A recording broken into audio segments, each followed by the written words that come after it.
Hello everybody, back again with another video. Hope you're doing well. I hope your life's going well. Hope this week has gone well for you, and I hope that today goes well for you. So, today's Friday. Today's Friday. So weekend is coming up. Doesn't it seem like this year just flew by? I still remember it being January 1st, and here we are, like winding down 2023. Is that every year though? Like, do we say that every year that this year flew by? I think if we had a positive year, the year is like the year is more likely to fly by. But if we had a negative year, it goes by a lot slower. Just like when we have like a bad day, we'll say, "Man, it's been such a long day." And if we had a day where we were having fun all day, we'll say, "Oh, this day went by so fast." Time flies when you're having fun. Time flies when you're having a great day. Time goes by so slow. It takes an eternity for a day to go by when you're having a bad day. That's just how it is. It's like a psychological thing. It actually is a lot deeper than we really think. But I really hope you all enjoy your Friday. I hope you all have a great weekend. I hope you're all able to travel this weekend. It's a 3-day weekend, go out, travel, do something. I'm gonna try to travel. I'm not sure where I want to go. I don't know yet. We'll see. But yeah.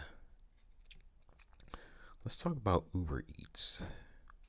Do y'all order from Uber Eats? Um, I know every now and then I will. I'm not gonna lie. Even though it's not the best thing to do financially, because the thing is, when you buy something off of Uber Eats, right? Um, when you go and buy something, what happens is, pretty much what happens is, you'll go to buy something off of Uber Eats, but here's the thing. Not only are you paying for the delivery fee and then you're paying a tip, the thing is, you are also paying a marked up price on the food itself. A lot of people don't know that. They think that the only two extras that you pay are the delivery fee and the tip. Because of course you have to tip the driver, or that's not good. You want to tip the driver, of course. But yeah, all the food is like marked up. At least from what I've seen in my experience. I don't know if that's true for every restaurant, but the restaurants that I've ordered from, the food was like slightly marked up. Not by a lot, but trust me, that adds up. So, um, that's the thing with Uber Eats. That's why even if you order food online to pick up, you want to try to like buy from the restaurant directly. Now, there's a whole lot of like financial reasons as to why it's not the best idea to um, buy from Uber Eats, but I want to talk about driving for Uber Eats. Now, I drove for Uber Eats back in 2020, 2021, and also DoorDash as well. But I did Uber Eats, and it was cool back then, but the only thing is it puts so many miles on your car, and in addition to that, you're gonna need more like car maintenance a lot faster. Instead of an oil change every 3 months, you're gonna need one like every month and a half, and just stuff like that. you know Other stuff too. You're gonna wear out your tires faster, you're gonna wear out your starter. um spark plugs, ignition coils, suspension. You're gonna wear out all these parts faster, and these parts are expensive, especially like suspension work. It's pretty expensive if you're not willing to do it yourself. So that's just something to think about when you are going to drive for these like gig apps such as DoorDash, Uber Eats. Do I think it's worth it today? No. I haven't done it since 2021. And the reason why I haven't done it since 2021 is because I realized, see, now last year I would turn the app on and I would just see the type of orders that came through, and none of them, literally none of them were like worth my time. Like, I'm not driving 5+ miles for $3 or $4. That's just not worth it to me. Back then, there were a lot of the orders were 7, 8, $10, $12, and now those same orders, it seems to me, have decreased. And I've heard Uber takes like a bigger percentage of the profits now. And that goes hand in hand with you know them trying to increase their stock price, and that's why they have to bring in take more and more from the drivers, the people that actually keep the company afloat, because without drivers, company wouldn't stay afloat. Now we could say that it's customers, but you need people to drive them around. Why wouldn't you pay them better? That's why I say without the drivers, they wouldn't function, because they're a rideshare company. But the thing is, too, people say, well, it's what you signed up for, your 1099. Yeah, that's true, but even other like 1099 entities, they will try to pay you according to what they estimate your expenses to be. Some of them do, not all of them. So if you're like a 1099 contractor doing some other type of work, construction, some sort of trade or whatever, sometimes other companies will still increase the amount of money you get per job you do in accordance to what they estimate your expenses to be. Okay, and so that's something that, you know, I don't think Uber Eats takes into consideration. Um, by the way, did you all hear that they had this big strike at what is it called? Hartsfield Jackson International Airport in Atlanta, Georgia, where like I think what was it, Christmas Day or Christmas Eve or something like that. A lot of the drivers like took off. They just didn't drive, for I don't know how many hours, and it's just crazy that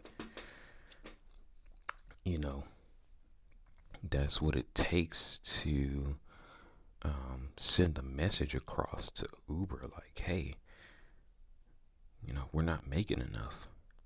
We need to get paid more. And so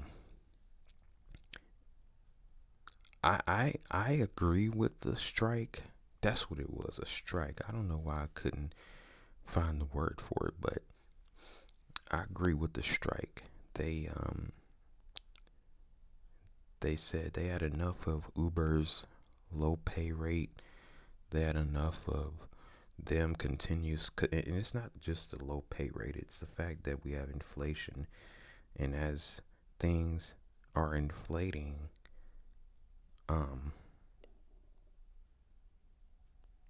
as things inflate, they continue to decrease the rates. And so a lot of the drivers say, we can't sustain ourselves like this. We have bills too. And that's just the overall message that they're trying to send to Uber. They're trying to let them know, like, hey, it's not enough. And that's what I found with Uber Eats too. That's why I don't really drive for them like that, because the thing is, the thing is, Uber Eats, to me, when I did the math, it was worthwhile back in 2020, 2021. And that was due to, what was going on back in 2020.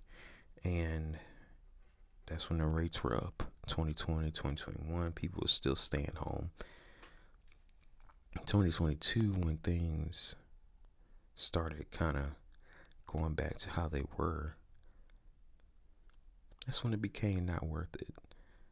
Um, they continued to take more from the drivers, and also the fact that people stopped.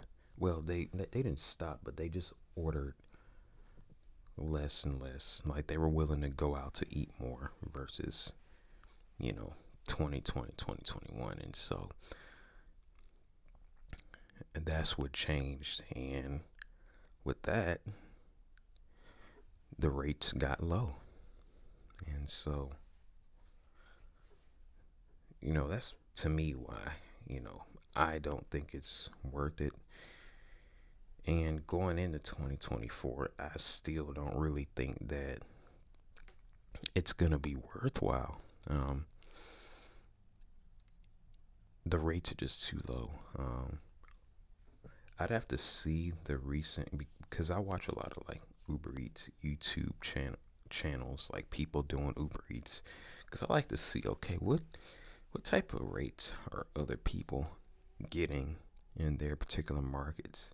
Because I think also too, with people getting laid off and everything, it kind of made pretty much every major market oversaturated. And so they can justify paying lower rates because they have a whole lot of drivers, and there's going to be that one driver that takes an insanely low rate. You know, even if you hardly tip anything, there's going to still be a driver there that's going to take that because of, I hate to say it, but desperation in a way. You know, they really, really need the money. They don't care how little it pays. They just really need the money. And they figure, okay, if I take all of these orders that don't pay anything, eventually it'll add up. And it's just an unfortunate position to be in because, you know, this corporation is like pretty much taking advantage of the drivers in a way. And that's why I say, I really don't do any gig at work anymore. I'm not trying to destroy my car, because even when I did it, all my expenses went up. Needed gas more often, needed car repairs more often, oil changes. Um, there's all types of stuff, car maintenance, all that. I needed that like more often, and it's just for me. Um, and then also back in 2021, that's when I got into trucking too, and I really didn't need. I no longer needed the little extra money like that. Um, but before that, before I got into trucking, I was doing like a lot of Uber Eats and stuff. So sorry, that's the thing though. That's the thing about Uber Eats and why I don't really think it's worth it to me. I know to other people it is. If you're somebody that works full time and you just want a little bit of extra spending money, it can be okay to do a few orders a day. But doing it full time, especially if you're full time trying to raise a family, which a lot of people are trying to raise a family off of doing Uber Eats full time, just isn't worth it to me. You know, I'm not trying to work 80 plus hours a week, which I've heard some Uber drivers work, 70, 80 hours a week, 90 hours a week just to make ends meet. And to me, it's not worth putting that type of time in. I kind of, you know, you almost pretty much have no time for life outside of Uber Eats when you're working 90 plus hours a week, 80 plus hours a week. I just wouldn't do it, you know. Um, hmm, I just think you could put in, I mean, you really can put in 60 hours a week at a job and end up netting more income than what you'd make with Uber Eats, because think about how much more often you have to pay for gas, repairs, maintenance. Just ain't worth it to me. Just ain't worth it to me. Um, I've never actually done Uber itself. I've never actually driven a passenger around ever. Because I just don't really feel comfortable with random strangers in my car. You know, people are crazy nowadays, so that's why I've never actually done Uber, but I've done Uber Eats and DoorDash, you know. I'll drive around food, but not people. But hey, if you're somebody that's willing to drive people around, shout out to you. I just don't think I'd be able to do it. But yeah. Um, but yeah, that's my little thing. I don't think it's worth it. Um, Especially going into 2024. I think the rates are gonna keep going down because you have to remember it's still a very oversaturated market. There's still a lot of drivers out there that are just out there, you know, having to do Uber. You know, and to me, I'd work a job over trying to rely solely on Uber Eats. You know, the money is just too up and down to. Um, it's really only to me worth it like Friday night and like Saturday night for Uber and Uber Eats, because that's when the most people are going to be requesting rides and ordering food. Like I say, I wouldn't do like actual Uber. I'd only do Uber Eats. But from what I've heard, Saturday night, Friday night, really the weekend in general is going to be your best time, and and probably like weekday evenings too. But yeah. Hmm. Anyway, thanks for watching this video. I really do appreciate it. Really hope this video relaxed you, and I hope that this video, you know, if you ever did Uber Eats, let me know in the comments below if you've ever done it. Um, Trying to think here. Would you recommend Uber or Uber Eats, DoorDash, any of the gig apps? Let me know. Um, anyway, you all, I gotta go to work. Um, I gotta leave here in about 15 minutes. Today's Friday though, so got a 3-day weekend coming up once again, back to back 3-day weekends because New Year's falls on a Monday. And so I'll probably upload a video Monday as well, so just stay tuned for that. And I'll probably have something uploaded Saturday as well, so stay tuned for that as well. Um, what else is going on? I'm trying to think. Do I have anything else? Nah. Anyway, thanks for watching. Have a great Friday and a great weekend. And look for a video on Saturday.